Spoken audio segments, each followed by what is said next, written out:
ভাইপোদের বিরুদ্ধে এবার arrest warrant সহ তার বাড়িতে গিয়ে গ্রেপ্তার করার সবুজ সংকেত দিল আদালত। এনআইয়ের উপরে হামলার ঘটনায় তোলপাড় দেশীয় রাজনীতি। সন্দেশখালির পর পূর্ব মেদিনীপুরের ভূপতিনগরে এনআইয়ের উপরে আক্রমণ, সঙ্গে সঙ্গে অমিত শাহের ফোন, জাতীয় নির্বাচন কমিশনের কড়া পদক্ষেপ, তদুপরি এমার্জেন্সি ভিত্তিতে এনআইয়ের হাতে গ্রেপ্তার হওয়া বলয় এমন এবং মানবেন্দ্রনাথ জানা, এই দুজনকে আদালতে তোলা হয় এনআইয়ের পক্ষ থেকে। আর তখনই বিচারপতি শটান এনআইকে প্রশ্ন করেন, অ্যারেস্ট ওয়ারেন্ট থাকা সত্ত্বেও আপনাদের উপরে এই ধরনের ঘৃণ্য অপরাধ সংগঠিত হলো। পরবর্তীতে আরও সতর্কভাবে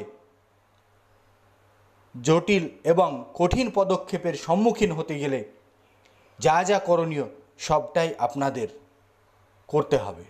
অর্থাৎ আদালত বোঝাতে চাইল, অ্যারেস্ট ওয়ারেন্ট থাকা সত্ত্বেও গ্রেপ্তার করতে গিয়ে যদি এই ধরনের কোনো সমস্যার সম্মুখীন হয়, তাহলে এনআইএ সর্বশেষ যে পদ্ধতি রয়েছে সেটাও ব্যবহার করতে পারে। এই মুহূর্তের সবচেয়ে বড় খবর, এনআইএ গতকাল আদালতে ওই দুই তৃণমূলী দুষ্কৃতীকে আদালতে তোলার সময় স্পষ্ট করেই জানিয়ে দেয় যে তাদের কাছে অ্যারেস্ট ওয়ারেন্ট ছিল, তাই তারা গ্রামে গিয়েছিল ওই দুজন তৃণমূল কর্মীকে গ্রেপ্তার করে নিয়ে আসার জন্য জিজ্ঞাসাবাদের কারণে।